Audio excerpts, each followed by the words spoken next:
শ্ৰমিক আৰ উদ্যোগী সকল আমি আমাৰ চাহ বাগিচাত কাম কৰা শ্ৰমিকসকলৰ বিভিন্ন ধৰণৰ চিন্তা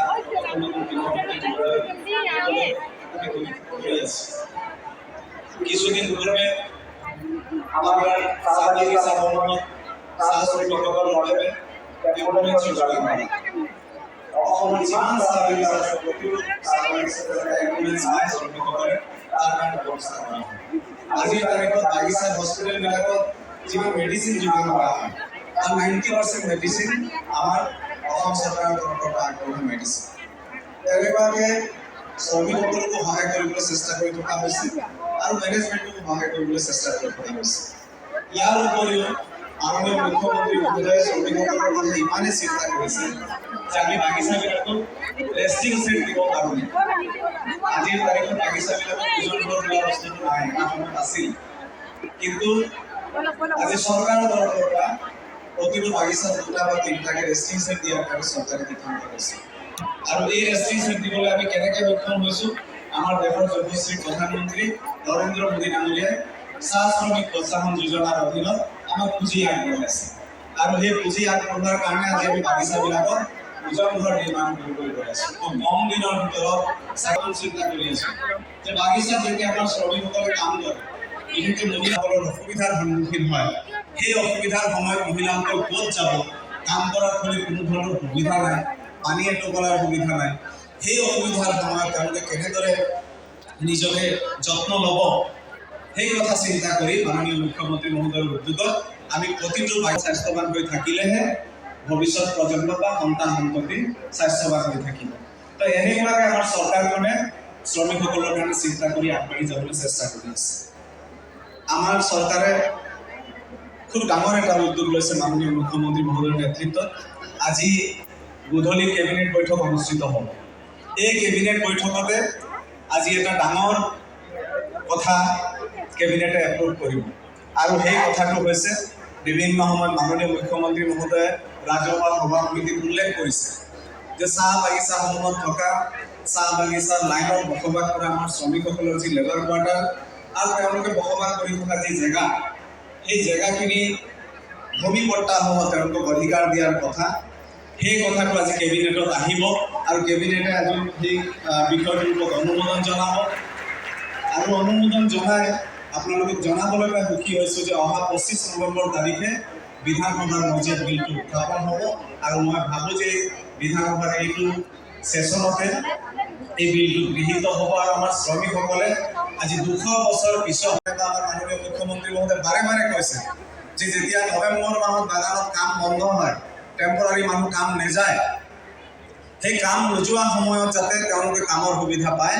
সেইকাৰণে NGNৰেগাৰ যোগেদি জব কাৰ্ড দি পেলাই বাগিচাৰে বিভিন্ন কামত যাতে আমি কেজুৱেল লোকসকলক নিয়োজিত কৰিব পাৰোঁ, তেনেকুৱাকৈও মাননীয় মুখ্যমন্ত্ৰী মহোদয়ে চিন্তা কৰিছে।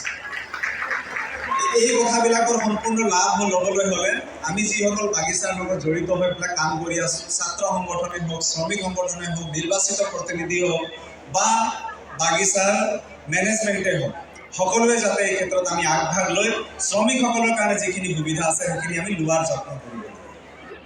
আজি কেৱল বাগিচাৰ শ্ৰমিকৰ কাৰণে আমাৰ চৰকাৰে চিন্তা কৰা নাই। আমাৰ চৰকাৰে যিবিলাক শ্ৰমিক বিভিন্ন ধৰণৰ নিৰ্মাণ কাৰ্যত জড়িত হৈ আছে, ক'ৰবাত ৰাজমিস্ত্ৰী কৰিছে, ক'ৰবাত কাঠ মিস্ত্ৰী কৰিছে, ক'ৰবাত ইলেক্ট্ৰিচিয়ান কৰিছে, ক'ৰবাত প্লাম্বাৰ কৰিছে, ক'ৰবাত যোগালীৰ কাম কৰিছে, ক'ৰবাত NGNৰেগাৰ শ্ৰমিক হিচাপে কাম কৰি আছে, তেওঁলোকৰ কাৰণে আমাৰ চৰকাৰে চিন্তা কৰিছে। আমি দিবলৈ চেষ্টা কৰি আছোঁ, আমি এক্সিডেণ্টেল বেনিফিট দিবলৈ চেষ্টা কৰি আছোঁ, বিভিন্ন প্ৰকাৰে আমাৰ এই নিৰ্মাণ কাৰ্যত জড়িত হৈ থকা শ্ৰমিকসকলে যাতে সামাজিক নিৰাপত্তা পায়, তেওঁলোকৰ অসুবিধাৰ সময়ত তেওঁলোকৰ কাষত চৰকাৰ থিয় দিয়ে, তেওঁলোকে বহু আঁচনি যুগুত কৰা হৈছে। কিন্তু এটা দুৰ্ভাগ্যৰ কথা যে আমাৰ উজনি অসমত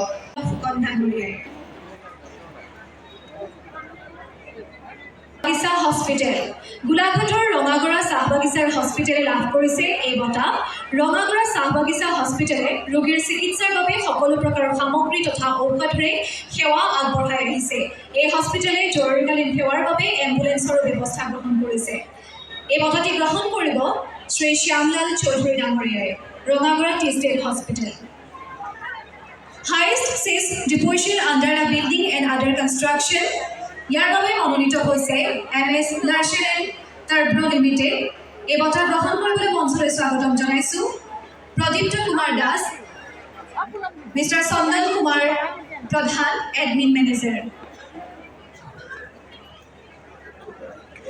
বেষ্ট লেমনি বৰা আমি মঞ্চলৈ স্বাগতম জনাইছোঁ বঁটাটি গ্ৰহণ কৰিবৰ বাবে। বেষ্ট মিনিমাম ৱেজেছ কমপ্লাইণ্ট এষ্টাব্লিছমেণ্ট ইয়াৰ বাবে মনোনীত হৈছে MSRDT ইণ্ডাষ্ট্ৰী ডিব্ৰুগড়। মঞ্চলৈ বঁটাটি গ্ৰহণ কৰিবৰ বাবে মঞ্চলৈ স্বাগতম জনাইছোঁ মিষ্টাৰ প্ৰণৱ শইকীয়া আৰু Kaushik Gupta.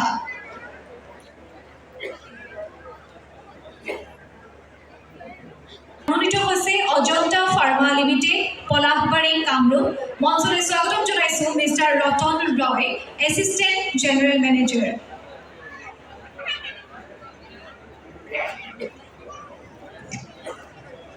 Welfare of Tea Garden Workers ইয়াৰ বাবে এই বঁটা লাভ কৰিছে doctor Anjana Phukan memorial foundation গুৱাহাটীয়ে।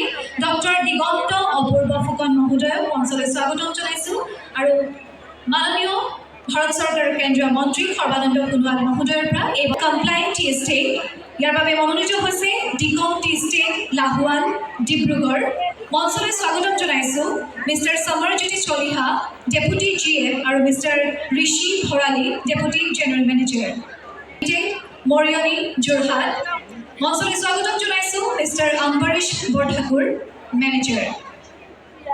তেখেতক চেক প্ৰদান কৰা হ'ব।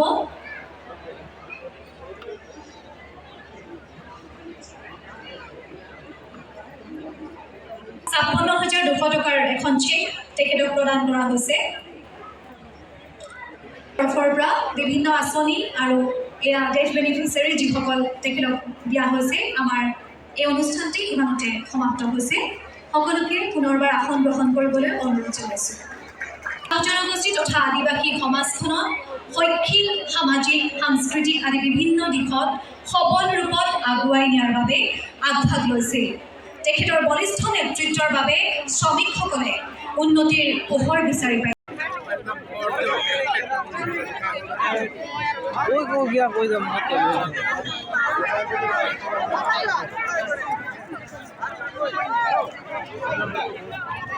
Hello.